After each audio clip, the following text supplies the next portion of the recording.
Meus queridos e amados irmãos, a paz do Senhor Jesus Cristo a todos. Quando nós analisamos as Sagradas Escrituras, em que chegamos a um momento em que o entendimento se torna de difícil compreensão e que há visões diferentes e que há, por causa disso, normas diferenciadas no sistema de governo de alguma instituição, nós temos que ter o cuidado de analisar aquilo que é fundamento e que sempre permanecerá firme. Quando nós olhamos para as Sagradas Escrituras, meditando sobre a questão se um pastor entrou em processo de divórcio, ele ainda pode exercer a sua função ministerial de líder? Não se pode dar uma resposta direta e um veredito acerca dessa causa. Porém, o que nós podemos fazer dentro das Sagradas Escrituras e entender isso é que existem princípios que não podem ser mudados. Existem marcos que são estabelecidos que não podem ser tirados. Existem o juízo de Deus ao fim de cada aliança. E aqueles que participavam desta aliança e que cumpriam as regras e as normas do Senhor obtiveram a bênção, mas aqueles que não andaram conforme a aliança puderam sentir o juízo de Deus no final de cada dispensação que estão distribuídas nas Sagradas Escrituras.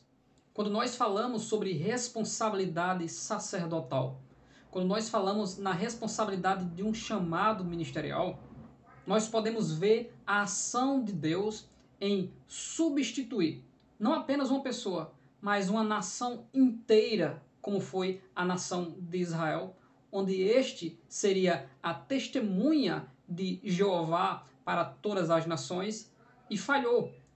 E Deus foi após um povo que não era o seu povo, encerrando todos debaixo do pecado, e deu em uma aparência diferenciada à igreja os valores do reino através dos dons do Espírito Santo. E hoje nós estamos promovendo os valores do reino do nosso Senhor e Salvador Jesus Cristo. E as promessas incondicionais feitas por Deus a Israel se cumprirão quando o espírito de súplicas vier sobre este povo que se arrependerá diante do Cordeiro.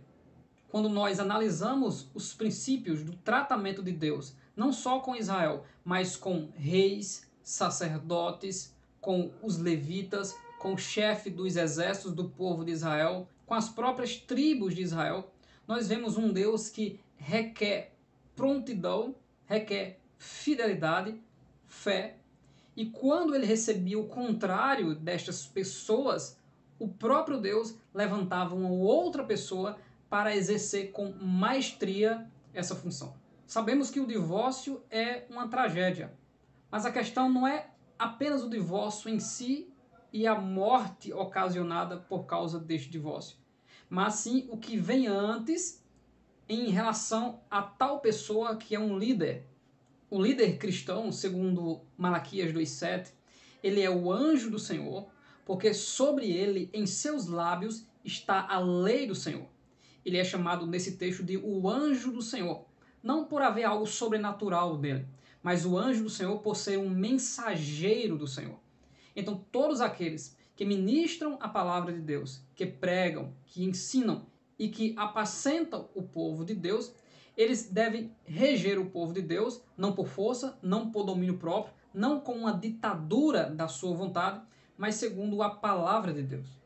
Quando este líder faz isso, automaticamente ele conserva-se a si mesmo no temor de Deus e ele conserva o povo de Deus em santificação.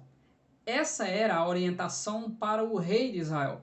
Ele deveria meditar nas palavras de Deus de dia e de noite. A Josué, Deus disse, não se aparte da sua boca, ou seja, use a palavra.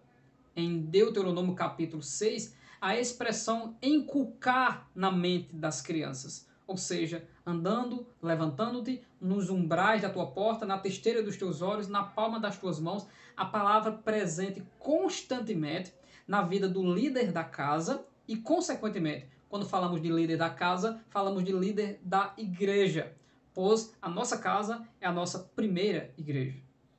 Se estamos falando de princípio, o que conservará essa esposa para esse líder? Simples.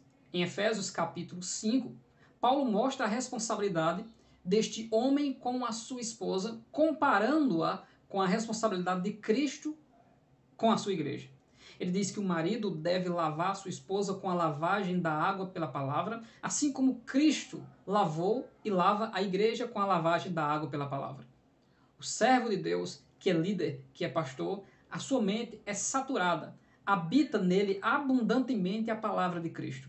E tudo aquilo que ele faz dentro do seu lar é baseado no que a Bíblia diz, a Bíblia diz e a Bíblia diz. Sempre há a exortação de temer a Deus. As outras coisas secundárias, como tradições e costumes, são só coisas secundárias.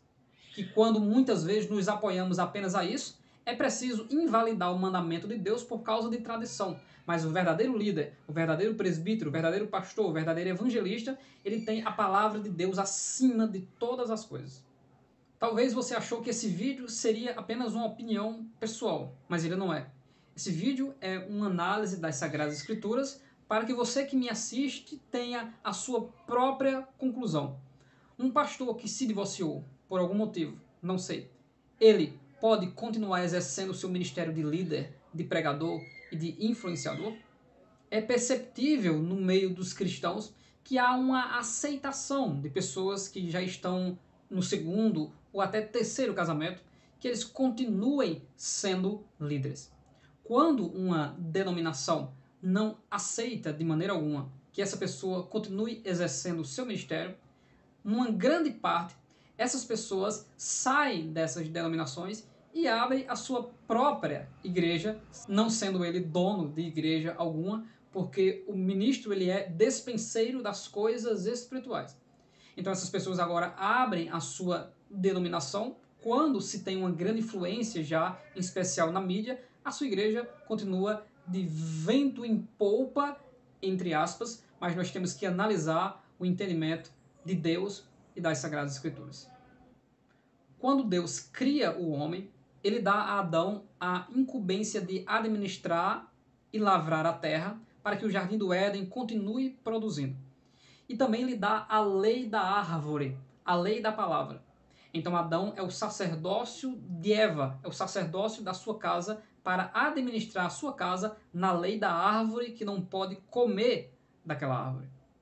A aliança foi quebrada e eles obtiveram juízo de Deus e a graça de Deus os conservou naquele exato momento vivos, explicando para nós que Deus é poderoso para purificar e perdoar. O segundo Adão é Cristo. Então o primeiro Adão, que foi ineficaz em sua obra de promover a bênção de Deus, agora toda a humanidade caiu. Mas em Cristo, pelo sacrifício do Cordeiro de Deus, nós temos os nossos pecados perdoados. Então houve uma substituição para que a bênção de Deus permanecesse. Preste bem atenção. Houve uma substituição do primeiro Adão para o segundo Adão, para que a bênção de Deus permanecesse. Veja o que o texto diz em Malaquias capítulo 2 sobre a infidelidade de Judá, ou seja, do povo de Deus. Capítulo 2, versículo 10 em diante. Não temos nós todos o mesmo Pai? Não nos criou o mesmo Deus? Por que seremos desleais uns para com os outros, profanando o concerto dos nossos pais? Judá foi desleal e abominação se cometeu em Israel e em Jerusalém, porque Judá profanou a santidade do Senhor, a qual ele ama, e se casou com a filha de estranho. Está falando de idolatria, prostituição, infidelidade espiritual. O Senhor extirpará das tendas de Jacó o homem que fizer isso, o que vela e o que responde e o que oferece dons ao Senhor dos exércitos. Malaquias está criticando a hipocrisia religiosa, coisa que em Isaías capítulo 58 também é criticado. Em Isaías 58 existe consagração, jejum e campanhas pedindo a Deus. Porém, Deus diz que Israel deve parar de apontar o dedo, de praticar iniquidade e falar vaidade. Em Jeremias capítulo 7, toda a liderança estava da mesma maneira, confiando na Arca da Aliança, confiando no templo, enquanto Jeremias os censurava dizendo: templo do Senhor, vós dizeis, templo do Senhor. A confiança não era mais Deus. É por isso que esses líderes, essa nação e essa tribo é deixada de lado para que o plano de Deus continue. Dentro de todas as alianças, aqueles que não permanecerem na presença de Deus, Eles serão, no fim dos juízos vindouros, lançados no lago de fogo e enxofre. É possível ser judeu e ir para o lago de fogo e enxofre. É possível ser cristão católico e evangélico e ir para o lago de fogo e enxofre. O que determina essa conservação é não viver na prática do pecado. Antes mesmo de um divórcio de um líder, de um pastor, Paulo, em 1 Timóteo capítulo 5, versículo 8, ele diz: mas se alguém não tem cuidado dos seus, e principalmente dos da sua casa, negou a fé e é pior do que o infiel. Veja que há um problema antes, há um problema nesse líder. Digamos que o exemplo é que este foi traído pela sua própria esposa, mas há um problema. Ele nega a fé e é pior do que um descrente, porque não exerce a sua função de anjo, de apóstolo, de ensinador, de pregador, de expositor das sagradas escrituras para lavar a sua esposa com a lavagem da água pela palavra. Depois do divórcio e a permanência desse líder nesta mesma função, agora ele terá responsabilidade para administrar essa sua próxima esposa, lavando ela com a lavagem da água pela palavra? Será que Deus via em Abrão alguma coisa para que as promessas de Deus se cumpriam ou só chamou Abrão e a promessa iria se cumprir? Gênesis 18, 19 diz que Deus via que Abraão iria encaminhar os seus filhos para andarem no temor e na justiça do Senhor para que se cumpram em Abraão, ou Abrão, as palavras de Deus. Em Josué, capítulo 24, versículo 15, Josué, exultando a responsabilidade dele como líder dentro, primeiramente, da sua casa, ele diz: se vós quereis servir aos deuses que serviram vossos pais, eu, porém, e minha casa, nós serviremos ao Senhor. Veja que muito antes de tratarmos um problema de um líder que foi traído e se ele estará no ministério ou não, é preciso identificar a moral e a conduta deste líder como um verdadeiro homem que ama, protege e conserva a sua casa. Tanto é que um dos pré-requisitos do presbítero e do pastor é ter os seus filhos em sujeição, ou seja, governe bem a sua casa. Se esta pessoa não governa bem a sua casa, a posição que ela exerce não deveria mais ser exercida. Não apenas porque acontecerá um divórcio, mas porque simplesmente não governa, não coordena, não administra e não prioriza a sua família. Veja Moisés, no capítulo 3 ele é chamado, capacitado por Deus. No capítulo 4, a partir do versículo 24, Deus aparece para matá-lo, porque a infidelidade, o seu filho, não é circuncidado. No crescimento espiritual de Moisés no meio do deserto, um momento ele deveria bater na rocha, em outro momento falar à rocha, e ele bateu novamente, e por causa disso ele não entrou na terra prometida. Arão, da mesma maneira, seduzido pelo povo de Deus para adorar Ató, a deusa da fertilidade, da vida e do Nilo, levantou o bezerro de ouro, e por causa disso ele morreu no monte próximo à região de Cades Barneia, onde eles levantaram o bezerro de ouro, porque ele fez a vontade do povo e não a vontade de Deus. Não estamos falando aqui sobre a ação de Deus apenas de tirar, censurar ou até matar alguém. Não é isso. Mas para que a aliança continue intacta, é preciso que as partes constantemente cumpram o seu papel nessa harmonia do plano de Deus. Veja o caso de Davi, Salomão e a construção do templo. O desejo do templo era de Davi, a maioria das riquezas tinha sido conquistada pelo próprio Davi. Deus disse a ele que te deixarei fazer casa, mas não é você que vai fazer a casa. E o motivo por ele ser alguém sanguinário e de guerra, mas daria a construção desta casa a um reino de paz, que seria o reino do seu filho Gedidias ou Salomão. Deus estabelece os seus preceitos e as suas regras e Deus cumpre a sua palavra. Lembra de Saul, poderoso, caçador e rei do Senhor, ungido, amado por Davi, que perseguiu Davi por muito tempo. Veja o que diz o texto de 1 Crônicas 10, 13 e 14. Assim morreu Saul por causa da sua transgressão com que transgrediu contra o Senhor, por causa da palavra do Senhor, a qual não havia guardado, e também porque buscou a adivinhadora a consultar e não buscou o Senhor, pelo que o matou e transferiu o reino a Davi, filho de Jessé. O texto é claro. Ele desprezou a Deus e Deus o matou. foi cercado pelos flecheiros, providência de Deus, aquele que cria o mal, e se lançou sobre a sua espada ou lança e tirou a sua própria vida, pois era covarde. O texto faz questão de usar a palavra transferiu o reino a Davi. Quando Davi corta um pedaço da orla da roupa de Saul dentro da caverna, quando Saul sai, Davi mostra aquela peça, Saul chorando diz: tu és melhor do que eu, tu certamente reinarás sobre todo Israel. Saul sabia que para permanecer sendo líder da nação de Israel, ele precisava ser fiel ao nome do Senhor. Esaú, irmão de Jacó, é um exemplo clássico nas Sagradas Escrituras. Em Romanos capítulo 9, citando lá o livro de Gênesis, Saul, ele desprezou a bênção espiritual de Deus da primogenitura, ele seria o pai da nação, que deveria receber um nome que não seria Israel, seria o pai dos edomitas, o povo de Deus, talvez. Porém, por ele ter desprezado, o Senhor transferiu essa aliança e essa bênção para o seu irmão Jacó, aquele que agarra. Jacó permaneceu na presença de Deus, recebeu do Senhor 13 filhos, sendo 12 homens, a tribo de Israel, e Deus multiplicou a bênção e chamou ele o príncipe de Deus. Veja que quando nós temos a disposição de analisar as ações de Deus dentro das Sagradas Escrituras, isso que nós estamos analisando neste vídeo se torna algo tão insignificante.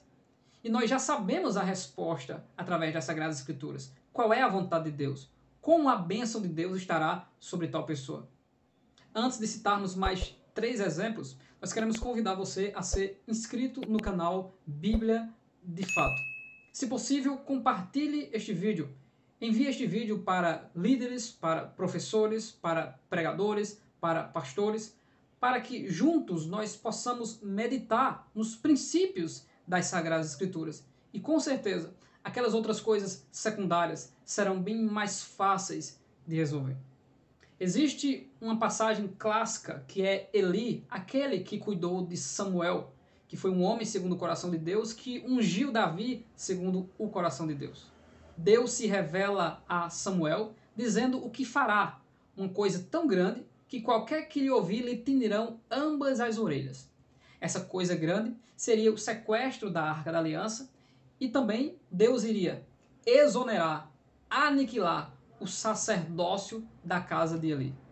E Deus ainda disse que iria estabelecer perpetuamente, mas logo ele diz: longe de mim tal coisa fazer isso.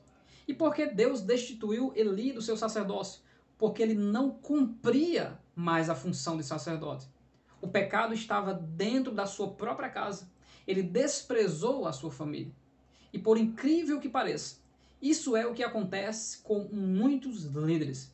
No frenesi, na busca incessante pelas conquistas, pelas campanhas e pelo progresso da obra de Deus, muitos se esquecem da sua esposa, muitos se esquecem dos seus filhos e uma crise enorme dentro de casa. Mas ele está firme nos cultos, ele está firme nas reuniões. E quando isso não é priorizado, a tragédia do divórcio acontece até mesmo na casa de um líder, na casa de um pastor, na casa de um servo de Deus. Um outro exemplo bem interessante é em Zacarias capítulo 3. Em Zacarias capítulo 3 nós temos um sumo sacerdote chamado Josué, que ele está diante do altar do incenso, dentro do tabernáculo.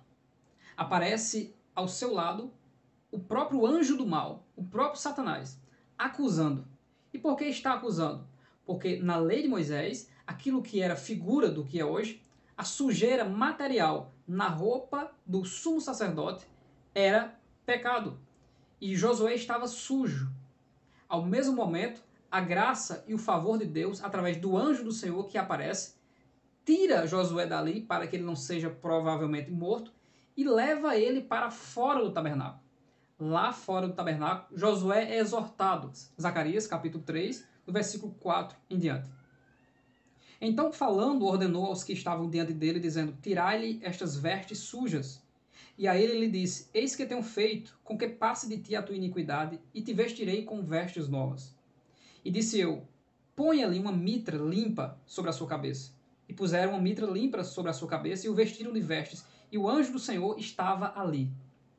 E o anjo do Senhor protestou a Josué, dizendo: Assim diz o Senhor dos Exércitos: se andares nos meus caminhos, se observares as minhas ordenanças, também tu julgarás a minha casa e também guardarás os meus átrios, e te darei lugar entre os que estão aqui.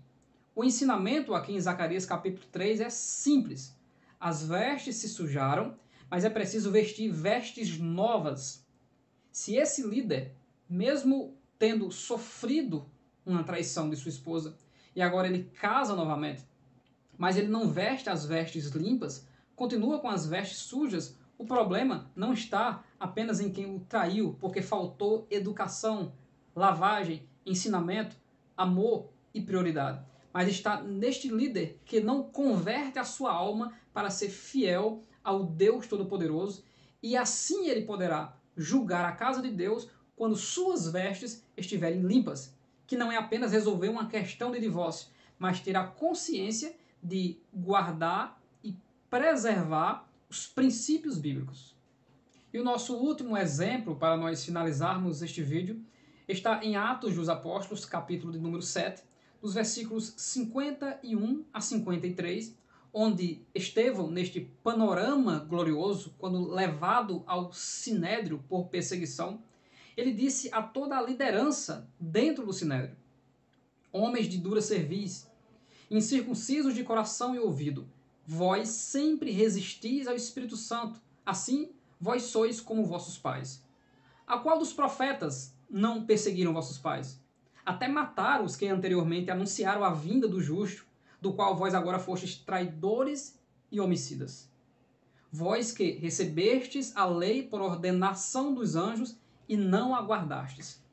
Estevão, o evangelista, cheio do Espírito Santo, está censurando uma liderança que resiste ao Espírito Santo, que pratica o mal, que mata e que persegue aqueles que vêm pregar o dom da vida e do Espírito Santo.